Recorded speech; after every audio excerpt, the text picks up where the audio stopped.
सर्वप्रथम इस अवसर पर आप सबको शुभकामनाएं, मंगल कामनाएं।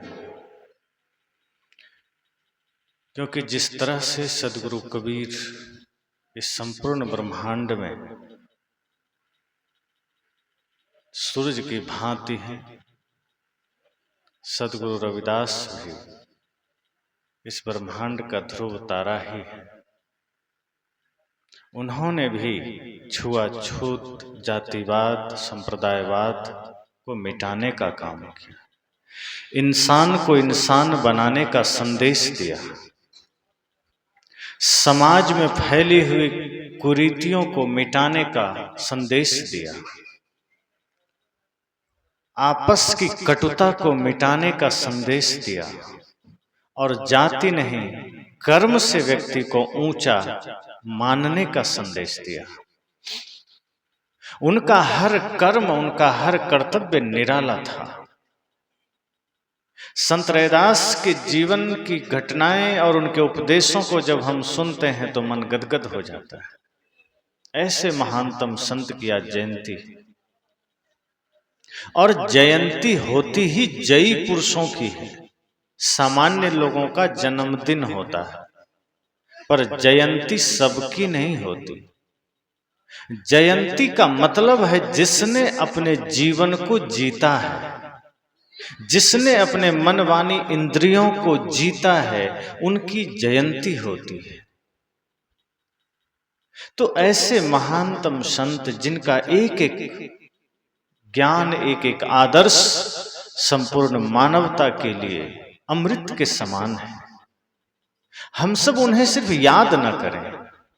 हमारी समस्या यह होती है कि हम महापुरुषों को उनकी जयंतियों पर याद करते हैं, बाकी दिन हम भूल जाते हैं। जब उनकी जयंती है तो हम उनके भजन गा लेते हैं। ठीक इसी तरह 2-3 महीने बाद ज्येष्ठ पूर्णिमा का पर्व आएगा, सदगुरु कबीर प्राकट्य दिवस आएगा, हम लोग कबीर साहब के भजन गाएंगे, उसके बाद भूल जाते हैं। उससे पहले अन्य महापुरुषों की जयंतियां आई, हमने भजन गाए, उसके बाद भूल गए। गणतंत्र दिवस पर हमने आजादी के गीत गाए, फिर भूल गए। हमारी समस्या यह है कि जिस दिन किसी महापुरुष की जयंती होती है उस दिन हम उनको याद करते हैं, उनके भजन गाते हैं, उसके बाद उनकी वाणियों से हमें कोई खास लगाव शायद नहीं होता है। क्योंकि बाद में तो फिर वही फिल्मी गीत आदमी गाता है, बाद में तो वही फिल्मी गाने गुनगुनाता है। और अब तो हनुमान जी के साथ भी बड़ी बेईमानी हो रही है। आदमी हनुमान चालीसा का पाठ भी अब जल्दी नहीं करता है, बाकी समय वो फिल्मी गीत गाता है, लेकिन हनुमान चालीसा का पाठ भी आदमी तब करता है जब मरघट से गुजर रहा होता है, जब डर लगता है, जब किसी को भय लग रहा हो, तब जय हनुमान ज्ञान गुण सागर जय कपीस तिहुँ लोक उजागर। और जब तक भय नहीं है तब तक हनुमान चालीसा का ध्यान भी नहीं।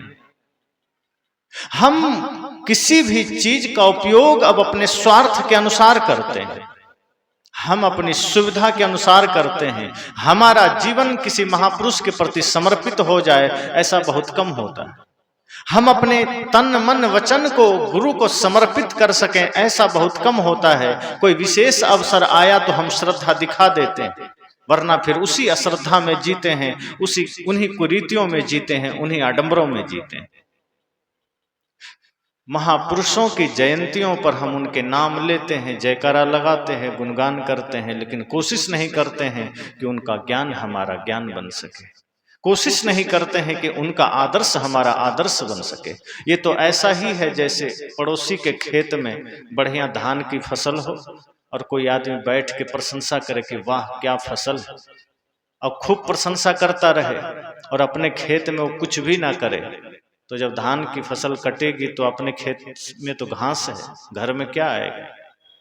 दूसरे के खेत की फसल की प्रशंसा करते करते हम थकते नहीं, लेकिन जब धान कटाई होगी तो जिसके खेत में धान की फसल है उसके यहाँ तो धान का अंबार लग जाएगा, लेकिन अगर हमने सिर्फ प्रशंसा ही किया है, उससे शिक्षा लेकर अपने खेत में धान बोया नहीं, तो हमारे खेत में घास ही घास होगा। हम महापुरुषों के नाम के जयकारा लगाते हैं, हम महापुरुषों की वाणियों को रटते हैं, लेकिन हम कहते हैं सदगुरु कबीर महान है, रैदास महान है, बुद्ध महान है, महावीर महान है। वो तो महान है ही, हम नहीं कहेंगे तो भी। हम सुबह उठें और कहें सूरज में बहुत गर्मी है, नहीं कहेंगे तो क्या वो ठंडा हो जाएगा? सूरज में गर्मी है तो है, हम कहें चाहे ना कहें। ये हमें जानना है कि जैसे सूरज अपना प्रकाश से संसार के अंधेरे को मिटाता है, ऐसे ही हम अपने भीतर ज्ञान के उजाले से अपने भीतर के अंधेरे को मिटाएंगे। अगर हमारे भीतर कोई सीख मिलनी चाहिए तो ऐसी मिलनी चाहिए। प्रकाश सदैव अंधकार को मिटाता है, सदगुरु संतों का ज्ञान हमारे जीवन के अंधकार को मिटाता है। हम प्रशंसा में लग जाते हैं, वो बड़े महान, वो बड़े महान। महान तो हैं ही, अगर उनकी महानता हमारे जीवन में नहीं आई, उनका आदर्श हमारे जीवन में नहीं आया, तो क्या मतलब हुआ? तो आज ऐसे महानतम संत सदगुरु रविदास जी की जयंती है। उनके जीवन की कई घटनाएं हैं। वे कहते थे कि कोई व्यक्ति जाति से बड़ा नहीं होता। सदगुरु कबीर का और उनका वाणी एकदम मिलता जुलता है, कहीं कोई अंतर नहीं।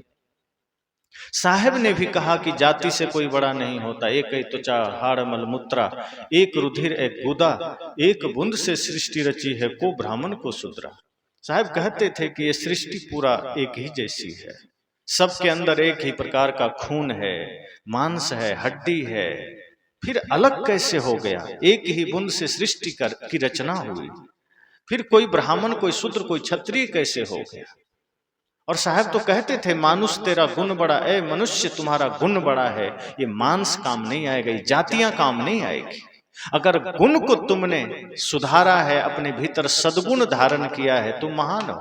यही बात गुरुदेव रैदास जी ने भी कहा कि जीवन में अगर आपने कर्म पवित्र किया है, अगर आपका मन पवित्र है तो आप महान हैं। अगर आपका कर्म छोटा हो गया, आपका कर्म गंदा हो गया, तो आप शैतान हैं। वे कहते थे अगर कोई व्यक्ति ऊंचे कुल में जन्म लिया है और उसकी करनी नीच है तो उसका चरण मत छूए। अगर कोई चंडाल भी है और कर्म महान है तो उसका चरण छू सकते हैं। गोस्वामी जी ने कहा ना, पूजी विप्रशील गुणहीना, शूद्र न गुणगण ज्ञान प्रवीणा, कि पंडित अगर चरित्र से भ्रष्ट भी है तो पूजनीय है, और शूद्र अगर गुण ज्ञान से प्रवीण है तो वो पूजनीय नहीं है। इसी साखी में संत रैदास जी की एक वाणी है कि ब्राह्मण को न पूजिए जो होवे गुणहीन, पूजिए चरण चंडाल को जो होवे ज्ञान प्रवीण। कि कोई ब्राह्मण है अगर गुणहीन है उसकी पूजा मत करिए, इसलिए मत पूजिए कि वो ब्राह्मण कुल में जन्म लिया है। यदि उसका कर्म ब्राह्मण का नहीं है, उसका कर्म श्रेष्ठ नहीं है, उसकी पूजा नहीं होनी चाहिए। लेकिन कोई चंडाल है जिसे लोगों ने चंडाल कह दिया, सदगुरु कबीर की नजर में तो सब इंसान है, कोई चंडाल नहीं। चंडाल जो कर्म जिसका चंडाल का है, जिसका कर्म पवित्र है, वो चंडाल कहाँ? वो तो ब्राह्मणों का ब्राह्मण है, वो तो श्रेष्ठ है। संत रैदास जी कहते हैं ऐसे व्यक्ति का चरण छू लीजिए, कोई दिक्कत नहीं। वे कहते हैं गुण के आधार पर, सद्गुण के आधार पर, कर्म के आधार पर व्यक्ति महान होता है, जाति से कोई महान नहीं होता। जाति तो रावण की भी ब्राह्मण की थी, कर्म गंदा किया, राक्षस बन गया। माता सबरी जाति की भीलन थी, कर्म महान किया, राम जी द्वार पर पहुंच गए। जातियां मायने नहीं रखती, शास्त्र यही कहता है कि जिसका कर्म महान है वो महान है। जातियां मायने नहीं रखती, और जिसका कर्म महान है फिर वो जो कुछ भी करता है उसके लिए वही धर्म है, वही पूजा है। मंदिर ही जाएंगे तो पूजा होगी, फिर तो कर्म का क्या? मंदिर में ही पूजा होगी, तीर्थ में ही स्नान होगा, तो फिर मतलब क्या रहा? साहब ने कहा है, जो पे हृदय राम बसे मोरा, तो राम ही कहो कौन निहोरा। पंडितों ने कहा था कि जो काशी में मरेगा वो स्वर्ग जाएगा, मुक्ति पाएगा, और जो मगहर में मरेगा वो गधा बनेगा। तो सदगुरु कबीर क्या किए? अंत में मगहर चले गए, देखते हम कैसे बने। पंडितों का भ्रम तोड़ने के लिए, उनके आडंबर को काटने के लिए सदगुरु कबीर ने कहा हम घर ही जाएंगे। उन्होंने कहा कि यदि राम की भक्ति तुम्हारे हृदय में है तो तुम धरती के किसी कोने में प्राण त्यागोगे, स्वर्ग जाओगे। और यदि तुम्हारे हृदय में छल है, कपट है, चोरी है, लालच है, तो तुम काशी में क्या कहे, अयोध्या में क्या कहे, तुम साक्षात बैकुंठ जाके प्राण त्यागोगे, फिर भी नरक भोगोगे। जगह मायने नहीं रखता, आपका कर्म मायने रखता है। अगर आपका कर्म अच्छा है तो आप जहां जाएंगे वही मंदिर बन जाएगा। कोई आदमी मंदिर जाएगा तो पुजारी बनेगा, फिर बाहर जाएगा तो क्या बनेगा, भिखारी। अगर सच्चा ज्ञान हृदय में है तो आप जहां खड़े हैं वही मंदिर बन जाता है। अगर सच्चा भक्ति, सच्ची भक्ति आपके हृदय में है तो आप जिनकी भी माता पिता की पूजा करेंगे तो महादेव की पूजा हो जाती है। लेकिन यदि मन ही गंदा है, मन में ही कचरा भरा है, तो आप कहीं चले जाइए, किसी धरती पर चले जाइए, किसी मंदिर, किसी तीर्थ में चले जाइए, किसी गुरुद्वारे में चले जाइए, वो पूजा नहीं होगा। संत रैदास जी जूता सिल रहे थे, सब जानते हैं घटना, कितना गजब का संदेश उन्होंने दिया। और कुछ पंडित जा रहे थे पूजा करने, उन्होंने देखा संत रैदास जी संध्या बेला है, जूता सिल रहे हैं। पंडितों ने कहा कि आप नहीं चलेंगे पूजा करने, आप भी चलिए। संत रैदास जी ने कहा मैं तो पूजा कर रहा हूं, तुम जाओ, तुम कर लो। कहा ये कौन सी पूजा है? क्योंकि वो लोग ये समझते हैं कि जहां धूप दीप अगरबत्ती बेलपत्र हो वहीं पूजा होती। ये जूता सिलना कोई पूजा है? संत रैदास ने कहा तुम मंदिर जाओगे, तुम बेलपत्र चढ़ाओगे, अगरबत्ती जलाओगे, जल चढ़ाओगे, हाथ जोड़ के प्रार्थना करोगे, लेकिन तुम बाहर निकलोगे तो मन में वही कपट लेकर आओगे, किसी की जेब काटोगे, किसी के साथ धोखा करोगे, किसी को गाली दोगे, तो तुम्हारी पूजा मंदिर के बाहर कहीं नहीं है। लेकिन मैं जो जूता सिल रहा हूं इतने भाव से, इतने पवित्र मन से, इतने समर्पण से कि जो जूता मैं सिल रहा हूं ये इंसान रूपी भगवान के चरणों की सुरक्षा करेगा, और मेरी नजर में इससे बड़ी कोई पूजा नहीं। संत रैदास ने कहा इसलिए जब मन चंगा हो तो ये कठोता गंगा बन जाता है, और मन गंदा हो तो क्या होगा? तीरथ गए 3 जन चित चंचल मन चोर, एको पाप न काटिया लादिन मन 10 और। कहा अगर तीर्थ आप चले गए और मन गंदा है तो तीर्थ में जाने के बाद भी पाप नहीं कटेगा और पाप लाद के आएंगे। और वैसे भी पाप मन का विकार है, शरीर पर कहीं चिपका है। गंगा में नहाने से शरीर का मैल तो धुल सकता है, लेकिन जो मैल मन में है वो कैसे धुलेगा? तीर्थ वही जो पाप ही तारा, और पाप वही जो मन मध्य विकारा। सच्चा तीर्थ वो है जो पाप से मुक्ति कर दे, और वो तीर्थ सत्संग है, इससे बड़ा तीर्थ कोई दूसरा नहीं है। सत्संग की गंगा में जब हम डुबकी लगाते हैं तो मन का मैल धुलता है, बाहर की गंगा में तन का मैल धुलता है। और हम तन को धो लेते हैं, बाहर से ही कर लेते हैं, मन को नहीं धो पाते हैं। इसलिए अनूप जलोटा जी ने एक भजन गाया है, धोना था मन भूल गया तू, धोता रहा तन मल मल के, घर का ईश्वर भूल गया तू, तीरथ करता चल चल के, धोना था मन भूल गया तू। उन्होंने कहा मन को धोना था, भूल गया, तीर्थ में दौड़े चले जा रहे हैं, तन को धोए चले जा रहे हैं, कपड़े साफ रख रहे हैं, तन को साफ रख रहे हैं और मन गंदा है।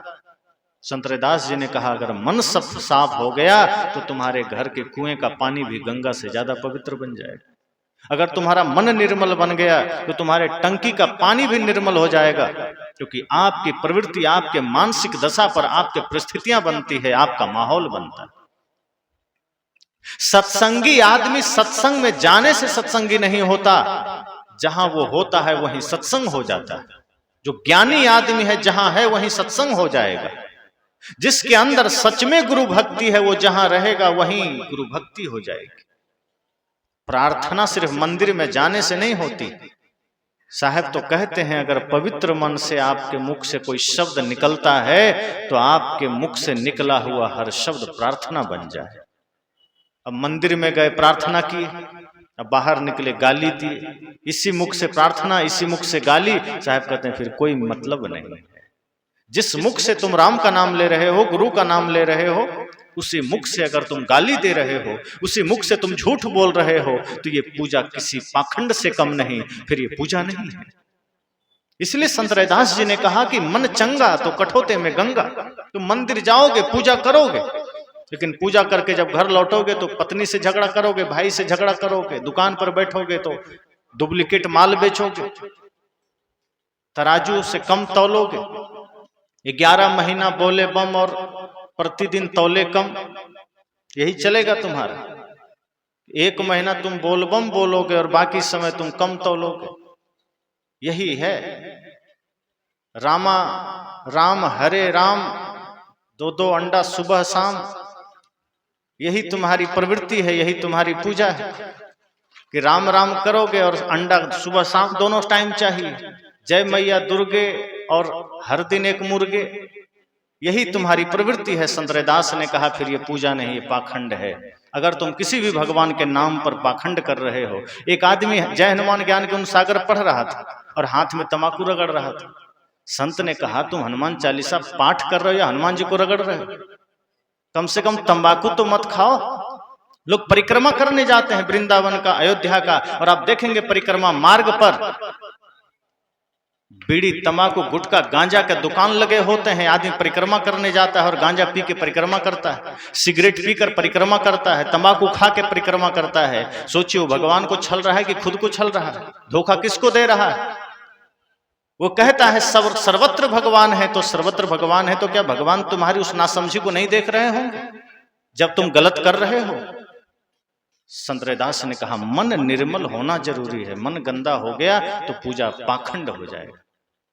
मन निर्मल है तो आपका हर कृत्य पूजा बन जाएगा। जहां जहां डोलो सो परिक्रमा, जो कुछ करो सो पूजा। सदगुरु कबीर ने कहा कि यदि आपका मन निर्मल है तो मंदिर छोड़ो, शौचालय साफ करो, कोई पूजा है। अगर मन निर्मल है तो गुरु और भगवान के लिए ही नहीं, सास ससुर पति के लिए भोजन बनाओगे, वही प्रसाद है। प्रसाद क्यों कहा जाता है आश्रम के भोजन को, मंदिर के भोजन को? क्योंकि उसमें श्रद्धा समाहित है, उसमें प्रेम समाहित है। घर में जो भोजन बनता है कभी खिन्नता में बन रहा है, कभी उदासी में बन रहा है, कभी झगड़ा हो गया क्रोध में बन रहा है। दीवार में लिखा है जैसा खाओगे अन्न वैसा बनेगा मन। बहुत बड़ी बात है। हमारे ऋषियों ने अन्नम ब्रह्म कहा है कि अन्न ब्रह्म है, उसका अपमान मत करिए। एक घटना में जो बराबर सुनाता हूं कि एक अन्न के वजह से आदमी का जीवन कैसे बदल जाता है। जब भीष्म पितामह को बाण लगा अर्जुन का और मृत्यु सैया पर लेटे हैं, बाण की सैया है नीचे, रात में द्रौपदी मिलने गई, प्रणाम किया, भीष्म पितामह ने आशीर्वाद दिया, सौभाग्यवती भवा। द्रौपदी गुस्से में थी, उसने कहा प्रणाम करने आ गई हूं पर आपके मुख से आशीर्वाद शोभा नहीं देते। भीष्म पितामह ने कहा स्वाभाविक है, तुम गुस्सा तो होगे। कहा गुस्सा?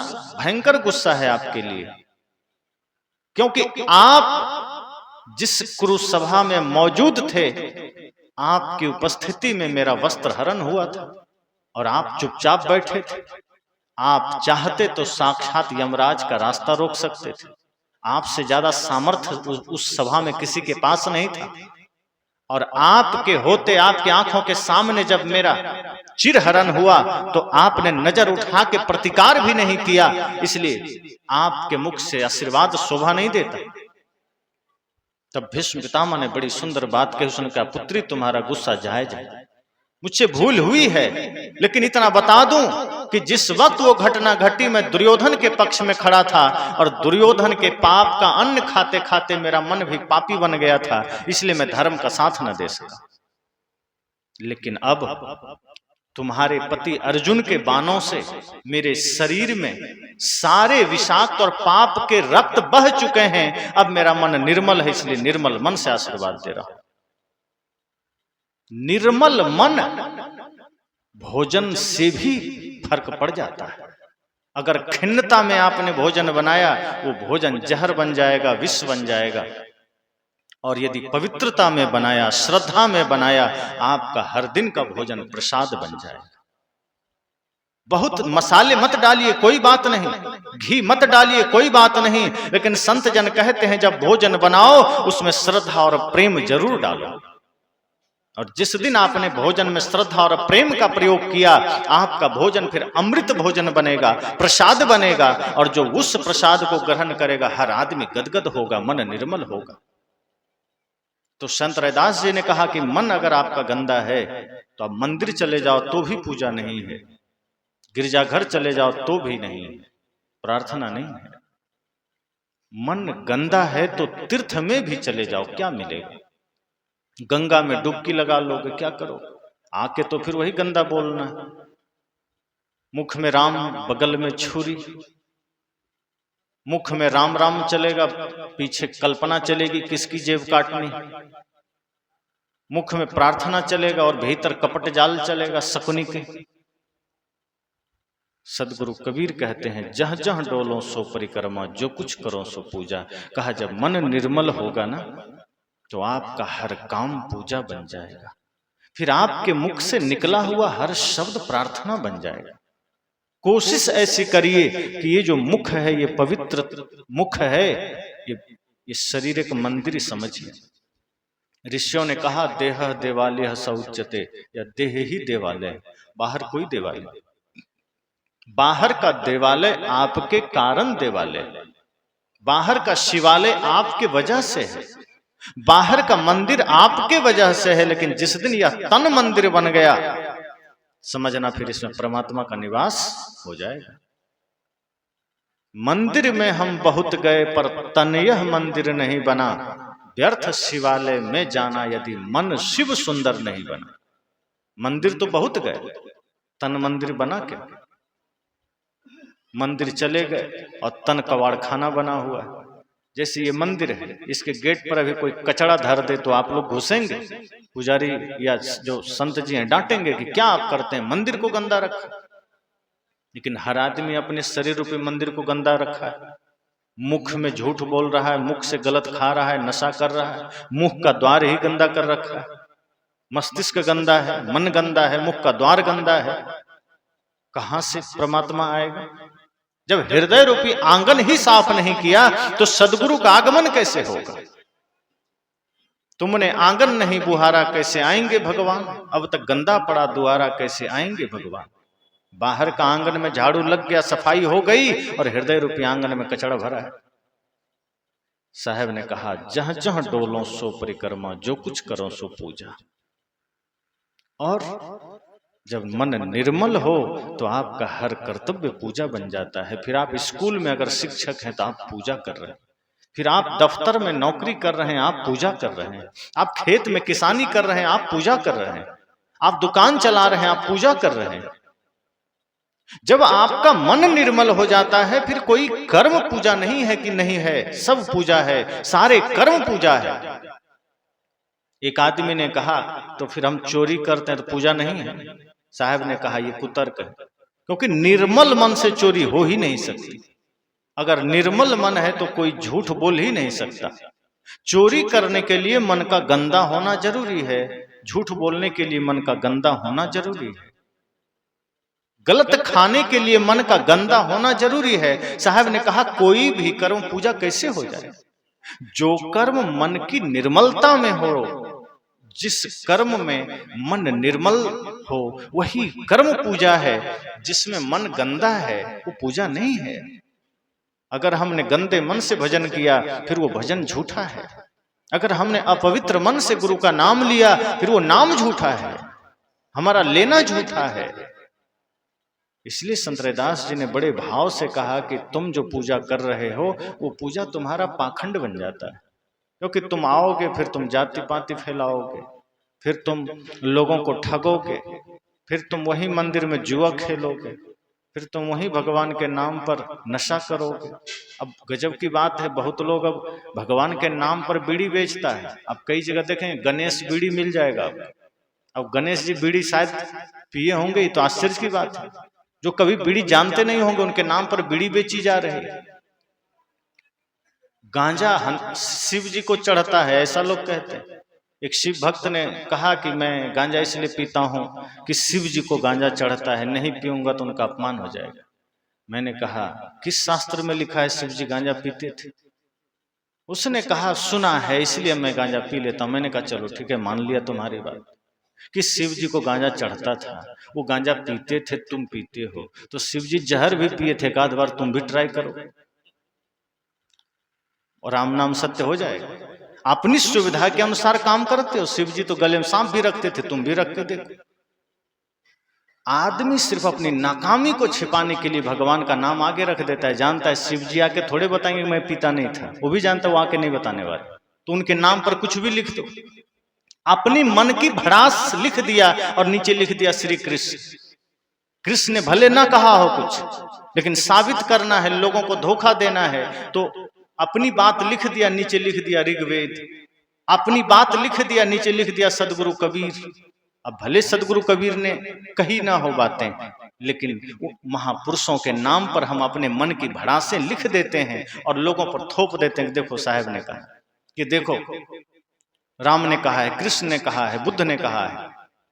साहब कहते हैं गंदे मन में यही होता है, जब मन गंदा हो तो यही होता है, गंदे ख्याल आएंगे, गंदे चिंतन आएंगे, फिर हम गलत करेंगे और हम थोप देंगे कि ऐसा लिखा है। फिर नशा करेंगे, बोल देंगे वहां होता है। मांस खाता है आदमी, बकरा चढ़ाता है माता देवी दुर्गा को, मूड़ी सिर काट के चढ़ा दिया और फिर उतार के ले गया घर, बना के खा लिया। चूंकि आदमी को बकरा का मांस पसंद है इसलिए बकरा चढ़ा रहा है। अगर उसको ये रहता कि नहीं देवी माँ को ही खिलाना है, वो कुत्ता भी चढ़ा देता कि लोग कुत्ता काट के चढ़ा देते, क्योंकि जानता है कुत्ता खाना नहीं है, खाना बकरा है, तो वो बकरा चढ़ा रहा है। जैसा भगवान है वैसी पूजा करते हैं। अब किसी आदमी को शुगर है, वो भगवान के लिए हलवा बना रहा है तो उसमें चीनी नहीं डालता है, बिना चीनी का हलवा भगवान को चढ़ा रहा है। उस भले आदमी को कौन समझाए शुगर भगवान को थोड़े, शुगर तुम्हें है। अगर पक्का बोध हो जाए कि नहीं भगवान खाएंगे ही, तो वो तो चीनी डाल के चढ़ाएगा ना। और वो जानता है भगवान को खाना नहीं है, उनके नाम पर हमें ही गटकना है, तो वो चीनी हटा लेता है कि कहीं मुझे फिर डॉक्टर के यहाँ जाना ना पड़ जाए। इतना भरोसा भी नहीं भगवान पर। हम अपनी नासमझियों को भगवान का नाम दे देते हैं, हम अपनी मूर्खता को भगवान के मत्थे चढ़ देते हैं कि बस तुम ही सहारा हो, तुम ही संभाल लेना। साहब ने कहा ये सब गंदे मन का लक्षण है। इसलिए जब मन निर्मल हो जाता है सत्संग के द्वारा, गुरु ज्ञान के द्वारा, ध्यान के द्वारा, क्योंकि सवाल तो होगा ना मन निर्मल कैसे करें, बहुत बात कर रहे हैं निर्मल निर्मल कैसे होगा। साहब ने कहा यही सत्संग गंगा में होगा, ध्यान के द्वारा होगा। शुद्ध आहार लीजिए, गुरु में आस्था रखिए, कभी भी अपनी सांसों का गलत इस्तेमाल मत करिए। एक एक श्वास बीत रहा है, एक एक पल हमारी आयु निकलती चली जा रही है, हम गलत करते चले जा रहे हैं। हमने आज तक अपने जीवन में अपनी सांसों का सदुपयोग किया नहीं है ना। शायद तो कहते हैं श्वास श्वास में नाम लो, वृथा सांस मत खो, ना जाने इस सांस का आवन हो ना हो। साहब कहते हैं अरे 1 घंटे सत्संग नहीं करना, ये 4 घंटे का सत्संग नहीं करना। साहब कहते हैं 24 घंटे सत्संग करना, श्वास श्वास में गुरु का नाम लेना। एक भी श्वास अगर खाली गया, उस श्वास में आप पाप कर लेंगे, उस श्वास में आपसे भूल हो सकती है। इसलिए साहब कहते हैं तन से काम और मन से राम कहें कबीर सरे दो काम। वो कहते हैं मन में राम चलता रहे, मन में सतनाम चलता रहे, मन में गुरु का नाम चलता रहे, गुरु का स्मरण मन से चलता रहे, श्वास में चलता रहे, और हाथ से सेवा करते रहो। जब श्वास श्वास में गुरु का नाम चलता रहेगा, ये हाथ कभी किसी के साथ बुरा नहीं कर सकता। जब श्वास श्वास में गुरु का भजन चलता रहेगा, आपका कदम कभी शराब खाने की ओर नहीं जा सकता। जब हम गुरु को विसार देते हैं, गुरु का नाम लेना छोड़ते हैं और कचड़ा जैसे ही मन में लाते हैं, शराब खाने की ओर हमारा कदम चला जाता है, फिल्म की ओर हमारा मन चला जाता है। आप देखिए कोई फिल्म लगा दीजिए शहर में, नया आदमी फर्स्ट शो पहला ही दिन दौड़ के देखना चाहता है, कहीं फ्री का चीज बंटवा दीजिए, कोई राशन पानी बंटवा दीजिए। आदमी अगर 5 दिन का कैंप लगा है, पहला दिन दौड़ के लेना चाहता है, लेकिन 4 दिन का सत्संग रख दीजिए, आदमी कहता है पहला दिन क्या करेंगे, तीसरा दिन चलेंगे। सांसारिक सामान लेना हो तो हम पहला दिन पहले ही घंटा भीड़ में घुस के ले लेते हैं, क्या पता बचे ना बचे। पर सत्संग के लिए ये प्यास नहीं है, सत्संग के लिए वो ख्याल नहीं है, वो जिज्ञासा नहीं है। हम सोचते हैं तीसरे दिन चलेंगे, दूसरे दिन चलेंगे, आज क्या है। जैसे कि हम अपने जीवन का इंश्योरेंस करा रखे हैं कि कल तक कुछ होगा ही नहीं। साहब तो कहते हैं एक एक क्षण हमारा मृत्यु की ओर जा रहा है, एक एक पल हमारा मृत्यु की ओर जा रहा है, और हम इतने बेहोश हैं। सत्संग को साधारण मत समझिए, असली यही आपके जीवन को जीवंत बनाएगा। बाहर की चीजें आपके शरीर की व्यवस्था के लिए है, शरीर के संसाधन के लिए है, शरीर के सुख के लिए है, लेकिन शरीर नश्वर है, ये ध्यान बना रहे। जिस शरीर के लिए आप धन जोड़ रहे हैं, संसार जोड़ रहे हैं, वो शरीर यहीं रह जाना है, वो शरीर नहीं जाएगा। और जो जा सकता है उसके लिए हम कुछ करते नहीं है, जोड़ जोड़ के जमा कर रहे हैं। एक दिन मृत्यु आएगी, कहेगी चलो चल देंगे, सब पड़ा रह जाएगा। फिर आप अंधेरे में कहेंगे किसने मुझे लाकर यहां छोड़ा है। शमशान घाट में पड़े होंगे अकेले अंधेरे में, और आप कहेंगे किसने मुझे लाकर यहां छोड़ा है। वो मृत्यु कहेगी जिसके लिए तुमने जीवन भर धन को जोड़ा है, उन्हीं ने तुम्हें इस अंधेरे में छोड़ा है, कोई पड़ोसी नहीं लाया। इसलिए ये ध्यान बना रहे कि अगर शरीर मिला है, शरीर भक्ति के लिए मिला है, शरीर सेवा के लिए मिला है, शरीर गुरु भक्ति, गुरु सेवा, समाज सेवा, राष्ट्र सेवा के लिए मिला है। इसको व्यर्थ मत जाने दीजिए। जब गुरु की सेवा की बात आए तो हम कृपण हो जाते हैं, लेकिन अपने लिए दुनिया भर का काम करने लग जाते हैं। साहब कहते हैं अपने लिए तो सभी जिया करते हैं, औरों के लिए जियो तो और बात है। यूं तो एक ही पांव पर चला करते हैं लोग, अगर दूसरा भी साथ दे तो और बात है। अपने लिए तो सभी जीते हैं, अपने लिए तो सभी करते हैं, पर अपने लिए कर कर के क्या करोगे। शरीर तो राख होना है। जीवन में संकल्प लीजिए कि हमारी सांसें, हमारा धन, हमारा बल, हमारी विद्या समाज के काम आनी चाहिए, गुरु संत के काम आनी चाहिए, राष्ट्र के काम आनी चाहिए, निर्बल के काम आनी चाहिए। अगर आपका शरीर किसी निर्बल के काम ना आया, अगर आपकी सेवा किसी निर्बल को प्राप्त ना हुई, किसी गुरु संत को प्राप्त न हुई, तो समझना ये शरीर व्यर्थ चला गया और फिर ये जीवन आप हार गए। एक भजन में आप सुनते हैं,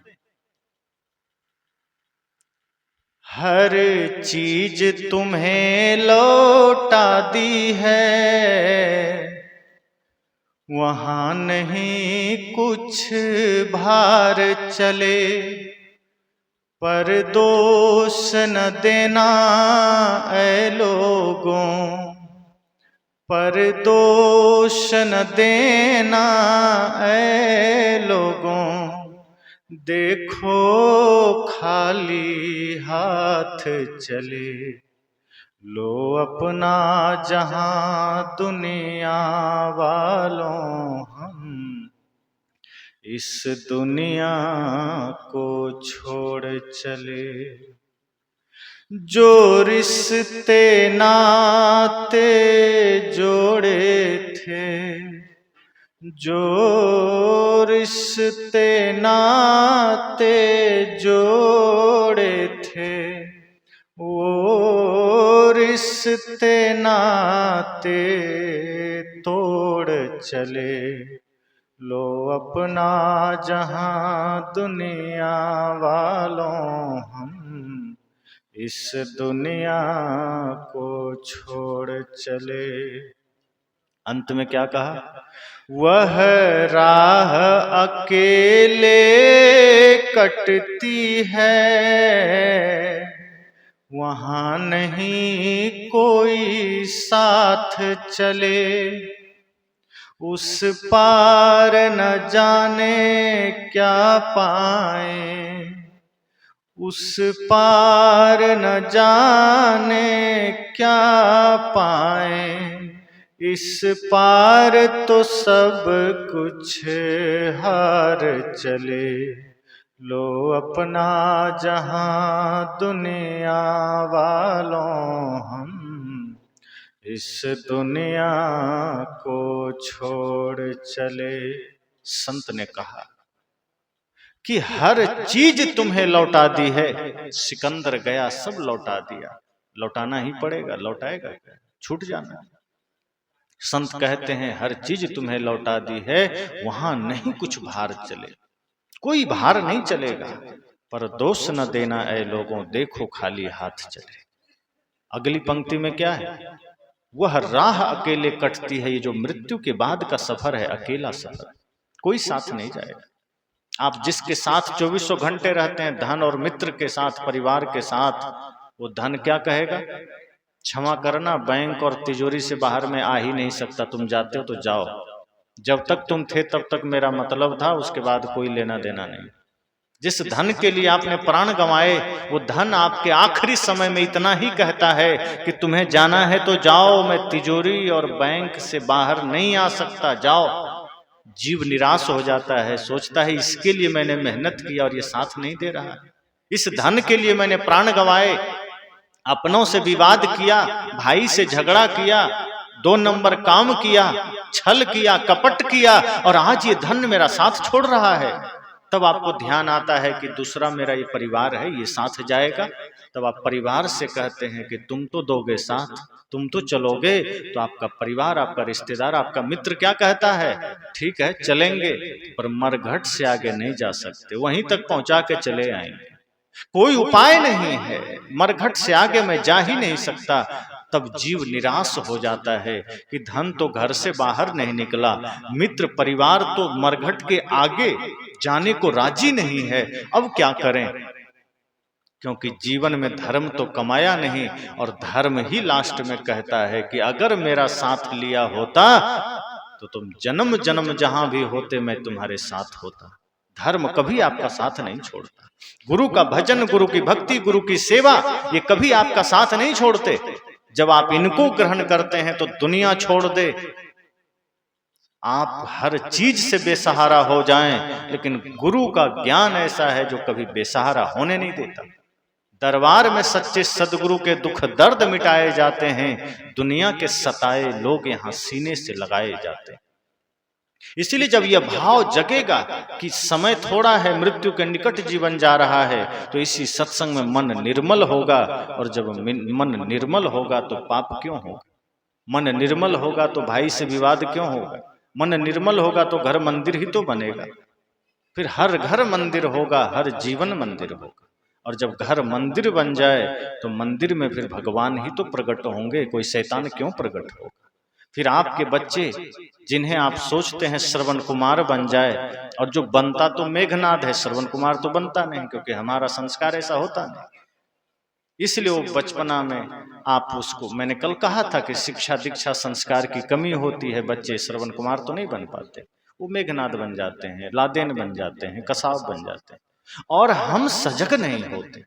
साहब ने कहा जब मन निर्मल होगा आपका घर मंदिर बनेगा, और जब घर मंदिर बनेगा तो श्रवण कुमार कौन कहे, साक्षात परमात्मा ही जन्म लेंगे, फिर आपको तार देंगे, फिर आपके जीवन में खुशियां आएगी, आपका जीवन सदा सदा के लिए अमरत्व को प्राप्त करेगा। इसलिए संत रैदास जी ने भी यही बात कही कि जब मन निर्मल होगा ना तो आपका कठोता में गंगा हो जाएगा, मन पवित्र होगा तो आपका घर का पानी भी अमृत हो जाएगा। लेकिन मन गंदा है, मन अपवित्र है, हम पूजा करें, हम प्रार्थना करें, हम शास्त्र पढ़ें, कोई मतलब नहीं। कर्म में परिवर्तन होना चाहिए, हमारा कर्म बदलता ही नहीं। हम सत्संग सुनते हैं, फिर घर में जाते हैं, वही हाल हो जाता है, वही झगड़े, वही लड़ाई, किसी ने कहा गुस्सा मान लिया, किसी ने कहा बुरा मान गए। क्रोध तो क्षण क्षण में आता है, किसी ने गाली दिया, हम सोचते हैं गाली दिया, हम कमजोर हैं, हम गोली देंगे। आदमी सोचता है किसी ने गाली दिया तो हम गाली नहीं, गोली ही देंगे। कोई हमको क्रोध कैसे कर देगा हम पर, हम कमजोर नहीं हैं। आदमी गाली का जवाब गाली से देने में वीरता समझता है। किसी ने आप पर गुस्सा किया, उस पर गुस्सा करना हम अपने आप में वीरता समझते हैं। साहब कहते हैं नहीं, वीरता ये नहीं है, बहादुरी ये नहीं है कि गाली का जवाब गाली से दे दो, कि ईंट का जवाब पत्थर से दे दो। साहब कहते हैं गाली का जवाब अगर गीत से दे सको ये बहादुरी, अगर ईंट का जवाब फूल से दे सको ये बहादुरी। जो तो को कांटा बुबे ताही बुबे तू फूल, तो ही फूल को फूल है वाको है त्रिशूल।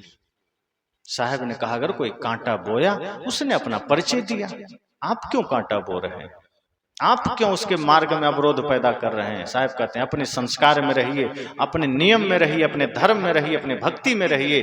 कोई कुछ करे, ये मत सोचिए कि सामने वाला भक्ति करेगा तो हम भी भक्ति करेंगे। सामने वाला करे न करे, सामने वाला खाया कि नहीं खाया आदमी सोचता है, अपना खा लेता है। लेकिन जब भक्ति में जीना हो, धर्म के पथ पर चलना हो, तो सोचता है और भी लोग चलेंगे तो हम भी चलेंगे। धर्म का मार्ग ऐसा है, ज्ञान का मार्ग ऐसा है, किसी की आशा मत करिए, आप चलना शुरू कर दीजिए, शायद आपसे प्रेरणा लेके दूसरा भी चल दे। इसमें मेरा तेरा नहीं चलता है, ये धर्म का मार्ग है। यहाँ हम चलेंगे तो हमारे कर्म बदलेंगे, हमारे कर्म निर्मल होंगे, उसका फल हमें मिलेगा। इसलिए अगर इस धर्म के मार्ग पर माता पिता चल रहे हैं और बच्चे सोच लें कि मम्मी पापा तो चल ही रहे हैं, हमारे चलने की क्या जरूरत है, तो नहीं, मम्मी पापा चल रहे हैं तो उनका पेट भरेगा, ये बेटे का नहीं भरेगा। माता पिता धर्म कर रहे हैं तो बच्चे को भी करना पड़ेगा। अगर एक आदमी ने पूजा किया तो दूसरे को भी करना पड़ेगा। ऐसा नहीं कि घर से एक आदमी कर दिया तो सबका हो गया। ये तो ऐसा ही है कि मोबाइल चार्जिंग में हम अपना लगाएं और फुल इनका हो जाए, ऐसा थोड़े होता है। हम अपना मोबाइल चार्ज करेंगे, हमारा ही बैटरी फुल होगा, उनका लगाएंगे वो उनका होगा। अब सिर दर्द हमें है, मैं कहूँ गोली खा लीजिए तो कोई बात है।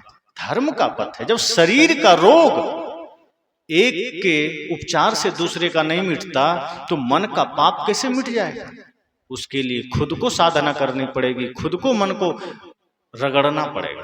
गुरु धोबी शिष्य का पड़ा। साहब ने कहा फिर गुरु रूपी धोबी के पास जाना होगा और अपने इस जीवन रूपी कपड़े के दाग को मिटाना होगा, क्योंकि प्रकृति ने शरीर निर्मल दिया था। ध्यान रखिए, हमने दाग बाद में लगाए।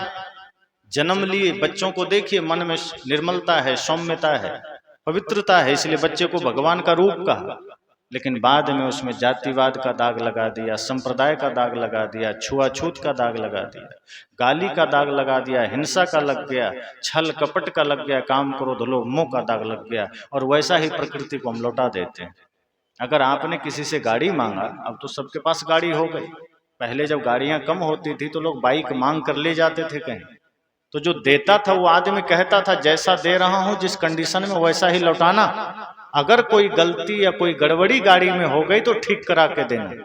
तो अगर आप ले जाते थे, सावधानी से लाते थे, वैसा ही दे देते थे। अगर कुछ हो गया तो आप ठीक करा के देते थे। प्रकृति ने हम सबको शरीर दिया, कैसा पवित्र दिया ना। बच्चे को देखिए, निर्मल है, पवित्र है, आंखों में सौम्यता है, निर्मलता है। इसलिए तो भगवान का प्रकृति ने शरीर दिया निर्मल, प्रकृति ने शरीर दिया पवित्र, लेकिन हमने उसमें दाग लगाते लगाते शरीर को बना दिया कचड़ा। शरीर हो गया कुरूप, आंखों में आ गई क्रूरता, जिन आंखों में सौम्यता थी उसमें क्रूरता आ गई, और हम उसी हालत में शरीर को लौटा देते हैं। तो ये इंसाफ हुआ क्या? ईमानदारी हुई? प्रकृति ने जैसा दिया था अगर वैसा शरीर को लौटा दिया तो समझना आपका जीवन सार्थक हुआ, तो समझना आपका इस धरती पर आना सार्थक हुआ। इसलिए साहब की वाणी है ना, ध्रुव प्रहलाद सुदामा ने ओढ़ी, शुकदेव ने निर्मल कीनी, चदरिया शुकदेव ने निर्मल कीनी, दास कबीर ने ऐसी ओढ़ी, दास कबीर ने ऐसी ओढ़ी, ज्यों की त्यों धर दीनी चदरिया, झीनी रे झीनी के राम नाम रस भीनी चदरिया, झीनी रे झीनी। साहब ने कहा कि इस शरीर रूपी चादर को ध्रुव ने भी ओढ़ा, प्रहलाद ने भी ओढ़ा, सुदामा ने भी ओढ़ा। दाग लगे पर दाग को धोया, निर्मल किया। साहब ने कहा लेकिन मैंने ऐसा ओढ़ा कि दाग लगने ही नहीं दिया, जैसा का वैसा लौटा दिया। और हम लोग साहब की भक्ति कर रहे हैं, दाग लगाए जा रहे हैं। राम का नाम जप रहे हैं, दाग लगाए जा रहे हैं। काम का, क्रोध का, लोभ का, नफरत का, घृणा का। दाग क्या है? मन में जो विकार है वही दाग है, मन में जो गंदगी है वही दाग है। और यदि हमने उसे धो दिया, उसे पवित्र कर दिया, उसे निर्मल कर दिया, तो समझ जाना कि हमने ज्यों का त्यों धर दीनी चदरिया, फिर प्रकृति को हमने वैसा ही लौटा दिया। और यही ईमानदार आदमी का काम है। बेईमान अगर बनना है तो दाग लगाइए, चले जाइए, प्रकृति को गंदा करके दे दीजिए। जैसे कई जगह होता है, लोग होटल में जाते हैं ना, तो साफ सुथरा मिलता है, लास्ट में इतना गंदा करके भागते हैं कि अब पैसा लिया, धोने वाला जाने। तो ये ईमानदारी नहीं है। पैसा लिया इसका मतलब अपनी पहचान बनाकर मत जाइए, व्यवस्थित करके जाइए, ताकि पैसा भी लगे तो बाद में वो आदमी देखे तो कि कैसा आदमी रहा था। वो ये ना सोचे कि आदमी नहीं जानवर रह के गया था। हम वैसा ही करके जाते हैं। अपनी अवस्था, अपनी व्यवस्था का परिचय हर जगह दीजिए, अपने व्यवस्थित मन का परिचय हर जगह दीजिए। कोई क्या करता है मत देखिए। सड़क से लेकर घर, घर से लेकर मंदिर, मंदिर से लेकर बाजार, हर जगह सावधानी जरूरी है, हर जगह सजगता जरूरी है, हर जगह निर्मलता जरूरी है। तो जब यह काम होगा तो सत्संग 24 घंटे हो जाएगा। अभी हम सत्संग स्थल में सत्संगी हैं, बाहर फिर हम सत्संगी कहाँ होते हैं। जो भी बात, कई लोग कहते हैं अरे सत्संग तक में ठीक है, कलयुग है, कौन अभी धर्म का पालन करता, अभी कहाँ ये सब चलता है, सब शास्त्रों की बातें। साहब ने कहा शास्त्रों की नहीं, ये जीवन की बात है। कलयुग, सतयुग, द्वापर, त्रेता ये कोई अलग अलग नहीं है। आदमी जिस भावना में जीता है ये युग उसी समय निर्मित हो जाते हैं। अगर हम सत्य में जी रहे हैं, सतयुग है, हम सतयुग, त्रेता, द्वापर और कलयुग को तो हर क्षण जी रहे हैं। जहां हम प्रेम में जी रहे हैं त्रेता है, जहां हम भक्ति भाव में जी रहे हैं द्वापर है, जहां हम थोड़ा कचरा में आ गए, थोड़ा सा निंदा चुगली में आ गए तो कलयुग आ गया। हम इस तरह से कह सकते हैं। ऐसा थोड़े है कि सतयुग था तो पाप नहीं था, कि त्रेता था तो पाप नहीं था। लोग शास्त्रों की उदाहरण देते हैं कि नहीं सतयुग में तो पाप ही नहीं था। तो वही हम आज कहते हैं कि अरे कलयुग है इसलिए पाप है, कौन क्या करे, कलयुग है इसलिए पाप तो होगा ही होगा। सतयुग थोड़े है जो पुण्य ही पुण्य रहेगा। तो एक बात ध्यान दे दीजिए, सतयुग में पुण्य ही पुण्य नहीं था, बिल्कुल भी नहीं था। क्योंकि शास्त्र के अनुसार अगर आप विचार करें तो गीता में श्री कृष्ण ने क्या कहा, यदा यदा ही धर्मस्य ग्लानिर्भवति भारत अभ्युत्थानम अधर्मस्य तदात्मानं सृजाम्यहम् परित्राणाय साधूनां विनाशाय च दुष्कृताम धर्म संस्थापनार्थाय संभवामि युगे युगे। उन्होंने क्या कहा कि जब जब धर्म की हानि होती है तब तब मैं धरती पर मनुष्य शरीर धारण करके आता हूं।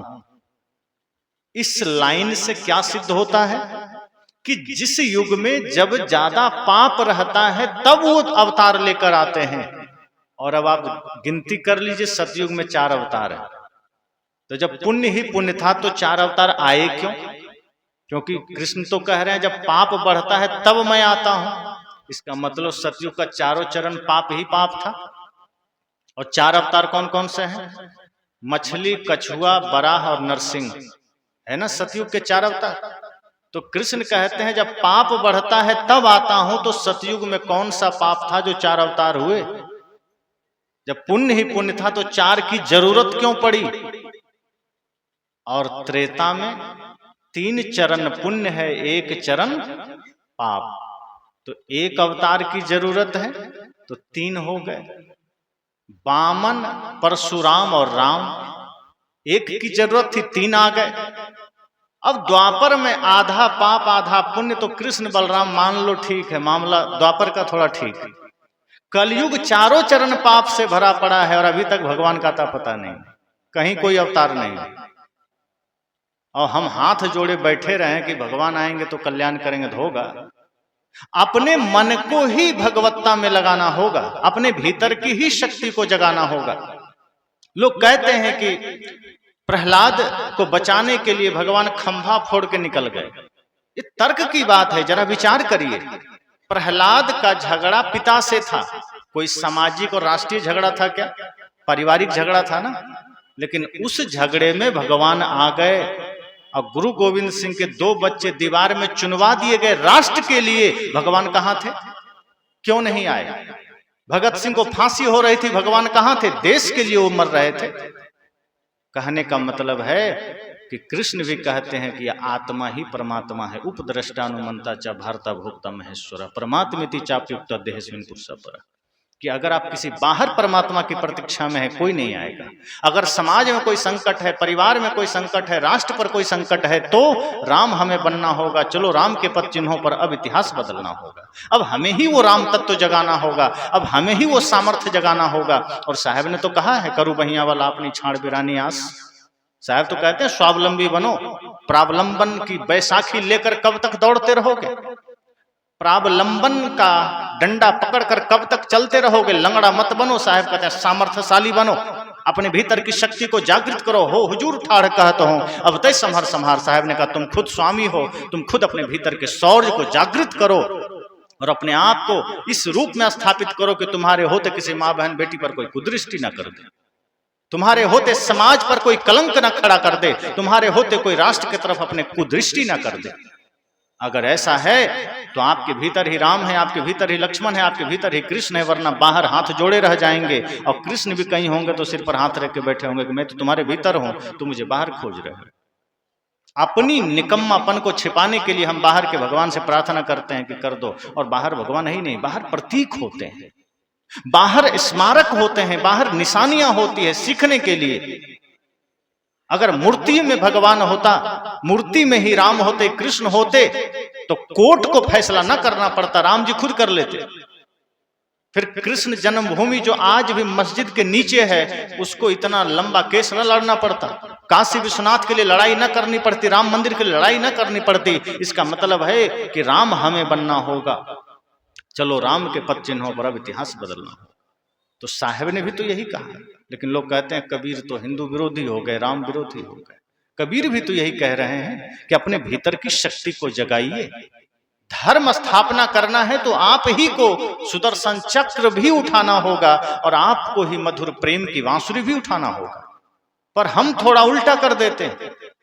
सदगुरु कबीर कहते हैं कि क्रोध का सुदर्शन चक्र सीमा पर जरूरी है, बॉर्डर पर, जहां देश का दुश्मन आंखें गड़ाए खड़ा है कि कब थोड़ा सा ढील मिलेगा और हम देश में घुस करके कोहराम मचा देंगे, वहां आपके सुदर्शन चक्र की जरूरत है। और अपने बीच, अपने समाज में, अपने देशवासियों के लिए प्रेम की मधुर बंसी की जरूरत है। वहां प्रेम का गीत गाइए, अपनों से मत लड़िए। हम उल्टा कर बैठे, सीमा पर हम बंसी बजाने लगे ताकि आतंकवादी घुस जाए, और अपनों के लिए सुदर्शन चक्र उठा लिए। भाई से झगड़ा, माता से झगड़ा, पिता से झगड़ा, सास से झगड़ा, बहू से झगड़ा। साहब ने कहा सुदर्शन चक्र वहां रखो बॉर्डर पर, यहां नहीं, क्योंकि वहां अगर आपने कुछ किया वो धर्म बन जाता है, वही काम आप यहां किए ये अधर्म बन जाता है। अगर यहां किसी की हत्या कर दो 302 का मुकदमा बन जाएगा, और बॉर्डर पर हमारे जवान अगर 1000 आतंकवादी को मार दे तो जय जयकार होगा और मेडल मिल जाएगा। वो हत्या फिर पाप नहीं होगी। हत्या तो दोनों हत्या है ना। अगर हत्या ही पाप होता तो जवान अगर जिस आतंकवादी को मारता वो भी पाप होता। लेकिन देश की सेवा का ध्येय लेकर अगर किसी दुष्ट को मारा तो वो पाप नहीं है। लेकिन गंदा मन से अगर हमने अपने समाज में किसी को गाली भी दिया तो ये पाप है। इसलिए साहब ने कहा कि जगह के अनुसार धर्म तय हो जाता है। अगर सीमा की सुरक्षा का ध्येय है तो वहां बलिदान भी धर्म बन जाता है और किसी का वध भी धर्म बन जाता है। और यदि स्वार्थ के कारण आत्महत्या किया है तो यह अधर्म है, और स्वार्थ के लिए किसी का गला काटा है तो यह भी अधर्म है। इसलिए साहब कहते हैं अपनी शक्ति को जगाइए, विवेक को जगाइए। हम शक्ति भी कई बार जगा लेते हैं, विवेक नहीं जगता तो हम दिमाग हमारा काम नहीं करता। कहाँ ज्ञान का उपयोग करना है, कहाँ विज्ञान का उपयोग करना है, कहाँ धर्म का उपयोग करना है, नहीं कर पाते। इसलिए साहब ने कहा विवेक जरूरी है, अपनी शक्ति को भी जगाइए, विवेक को भी जगाइए।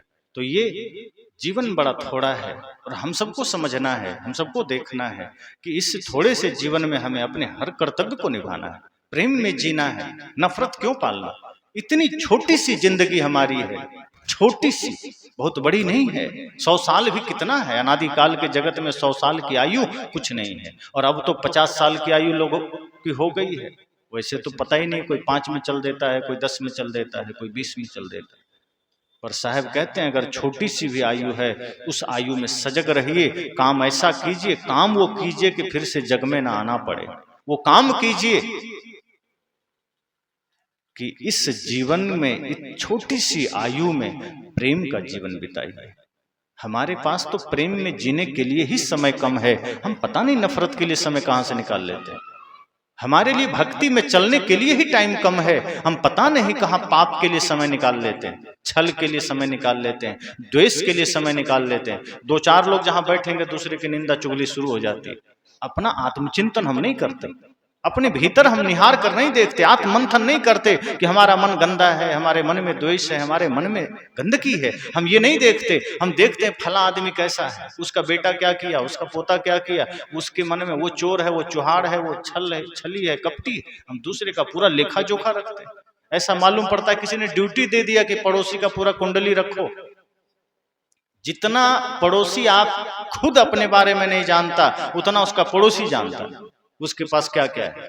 यही हमारी समस्या है कि हम दूसरे के बारे में जानना चाहते हैं। साहब कहते हैं अपने मन को जानो, अपने मन को देखो। आपका मन आपको प्रतिपल गंदगी में ले जा रहा है, आपका मन सदैव भक्ति मार्ग से दूर कर रहा है, आपका मन गुरु भक्ति से दूर कर रहा है, और आप इसी मन के अधीन होकर शरीर को प्रधानता देते हुए आप संसार इकट्ठा करते जा रहे हैं। न गुरु की सेवा कर रहे हैं, न संत की सेवा कर रहे हैं, न समाज की, न राष्ट्र की, न बच्चों को सही शिक्षा संस्कार दे रहे हैं।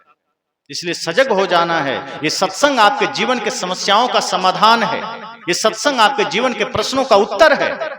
अगर हम सत्संग में आए और सत्संग से हमारे जीवन में कोई बदलाव नहीं आया तो सत्संग में आना व्यर्थ। हम थाली रखा हो भोजन का और हम सिर्फ देखते रहें तो पेट नहीं भरेगा, उसको ग्रहण करना पड़ेगा। सत्संग हमारे सामने है और हम सत्संग को हृदय में धारण नहीं करते। सत्संग में हम आ जाते हैं, सत्संग हमारे अंदर नहीं आता, और यही गलती हो जाती है। सत्संग में हम समय समय से आते हैं तो जब जितना देर आते हैं उतना सत्संगी हो जाते हैं, लेकिन जिस दिन सत्संग हमारे अंदर आने लगेगा हम 24 घंटे सत्संगी हो जाएंगे। क्योंकि जब आपके भीतर सत्संग उतरेगा तो आप जहां रहेंगे वहीं सत्संग, और आप सत्संग में उतरेंगे तो जहां सत्संग है वहां आप हैं। सत्संग जहां नहीं है वहां आप सत्संगी नहीं है। यहां सत्संग है, आप आ गए, आप सत्संगी हो गए। और अगर सत्संग हृदय में नहीं उतरा तो घर जाएंगे तो सत्संगी नहीं रहेंगे, और जब घर गए सत्संगी नहीं है तो सास बहू में भारत पाकिस्तान वाला हालत तो बनेगा। जैसे तनाव बना रहता है ना बॉर्डर पर, कब उधर से बमबारी हो जाए, कब इधर से हो जाए, सास बहू के यही तो झगड़े, कब उधर से बम, कब इधर से गोली। और भाई भाई के बीच चीन भारत का स्थिति, दोनों एक दूसरे को हड़पना चाह रहा है। चीन हड़पना चाह रहा है, भारत रोकना चाह रहा है। यही भाइयों के बीच चल रहा है। बड़ा भाई सोचता है कब मौका मिले 1 इंच हम इधर से ले लें, छोटा भाई सोचता है हमको थोड़ा ज्यादा मिल जाए। राम और भरत की कहानियां गाते रहेंगे और एक दूसरे पर केस मुकदमा करते रहेंगे, यही हमारी प्रवृत्ति है। इसलिए साहब ने कहा नहीं, मन को निर्मल करो, और जब मन निर्मल होगा तब आप समझेंगे कि जीवन थोड़ा है, क्यों पाप में लगाना। क्योंकि मन निर्मल हो गया तब फिर आपका श्वास श्वास में नाम लो, फिर आप हर श्वास नाम लेंगे, फिर आपका कोई भी श्वास व्यर्थ नहीं जाएगा, फिर आपका कोई भी श्वास फिजूल नहीं जाएगा। फिर हर श्वास आप पवित्रता को धारण करेंगे, हर श्वास में समाज की सेवा, गुरु की सेवा, राष्ट्र की सेवा करेंगे। पवित्र जीवन जीना राष्ट्र की सेवा ही है। आपके मन वचन कर्म से किसी को कष्ट ना हो, राष्ट्र की ही सेवा है। आपके द्वारा समाज में आदर्श स्थापित हो, राष्ट्र की ही सेवा है। और हमारी संस्कृति बड़ी विराट रही। महान महान संत इस मिट्टी में आए, वीरता का संदेश दिया, समता का संदेश दिया, साधना का संदेश दिया, ज्ञान का संदेश दिया। आज हम किस मार्ग पर जा रहे हैं? मैं, मेरा, तेरा से ज्यादा हम बढ़ ही नहीं पाते। इसलिए यह सत्संग साधारण नहीं होना चाहिए। सत्संग कभी साधारण होता भी नहीं। सदगुरु कबीर का सारा ज्ञान यथार्थ ज्ञान है। एक व्यक्ति ने पूछा कि साहब की कौन सी वाणी से हम मोक्ष को पाएंगे? एक संत ने बड़ा सुंदर जवाब दिया कि सदगुरु कबीर की एक एक वाणी मोक्ष की वाणी है, मुक्ति की वाणी है। एक शब्द गुरुदेव का ताका अनंत विचार, थाके मुनिजन पंडिता वेद न पावे पार। उन्होंने कहा कि सदगुरु का तो एक एक वचन वेद से भी बड़ा है, भारी है, जल्दी कोई इसका पार नहीं पाता। महत्व तो ये नहीं है कि हम 4 घंटा सुन रहे हैं, महत्व तो है कि उस 4 घंटे में अपने लायक हमने क्या सुना, वो शब्द जो हमारे जीवन को बदल सकता है वो हमने सुनना है, वो हमने ग्रहण करना है। एक घटना, एक बात से जीवन बदल जाता है, बहुत की जरूरत नहीं है। तुलसीदास जी का जीवन एक शब्द में बदल गया कि जितना प्रेम इस चाम से कर रहे हो अगर राम से किया होता जीवन बदल जाता। बस एक लाइन में गोस्वामी जी, गोस्वामी तुलसीदास बन गए। भर्तृहरि का जीवन बदल गया एक शब्द से। बुद्ध का जीवन 4 घटना से बदल गया। रत्नाकर का जीवन एक घटना से बदल गया। हम तो न जाने कितने शब्द सुनते हैं, कितनी घटनाएं देखते हैं, कितने लाशें देखते हैं, हमारे मन पर कोई असर नहीं पड़ता। साहब कहते हैं मन पर असर पड़ना चाहिए, सजग हो जाइए। बेहोशी में होते हैं इसीलिए असर नहीं पड़ता। जैसे कोई व्यक्ति को ऑपरेशन होता है ना तो बेहोश कर दिया जाता है ताकि उसको दर्द का असर ना हो, काटे उटे तो असर ना हो। हमने भी अज्ञानता का ऐसा विष पान किया है, अविद्या का, माया का ऐसा विष पान किया है कि हम पर असर ही नहीं होता, उल्टा हो गया। ऐसा ज्ञान अमृत ग्रहण कीजिए कि माया का असर ना हो, लेकिन माया का इतना असर हो गया कि ज्ञान का नहीं हो रहा, उल्टा हो गया। तो बहुत ही सौभाग्य का समय होता है जब हमें सदगुरु कबीर जैसे महान संत का सत्संग मिलता है। आज संत रैदास जी की जयंती है। उन्होंने भी समाज को दिशा दी है, उन्होंने इस समाज को ज्ञान का मार्ग दिया, छुआछूत को मिटाया। ये भारत जो छुआछूत की जंजीरों में बंधा है, आज भी बहुत ऐसे जगह है जहां जातिवाद के नाम पर बड़ी बड़ी प्रतिभाओं को दबा दिया जाता है और आदमी ऊंचे कुल का घमंड लेकर खड़ा हो जाता है कि मैं तो ऊंचा हूं तो मैं पूजनीय हो ही गया। लेकिन साहब ने कहा, संत रैदास जी ने, कि नहीं भाई, ऊंचा मन का निर्मलता तय करेगा, ऊंचा आपका मन का पवित्रता तय करेगा कि कौन ऊंचा है। अगर समस्त सृष्टि के प्रति आपके हृदय में करुणा है, सभी इंसान के प्रति करुणा है, प्रेम है, तो आप ऊंचे हैं, किसी को कहने की जरूरत नहीं है। जिस व्यक्ति के जीवन में सद्गुण है उसको सर्टिफिकेट नहीं देना पड़ता, उसका कर्म पहचान बन जाता है। दलीलें तो झूठ को देनी पड़ती है, सूरज को थोड़े कभी कहना पड़ता है। हीरा मुख से कब कहे 1,00,000 टका मेरा मोल, हीरा कभी कहता है कि मैं लाखों करोड़ों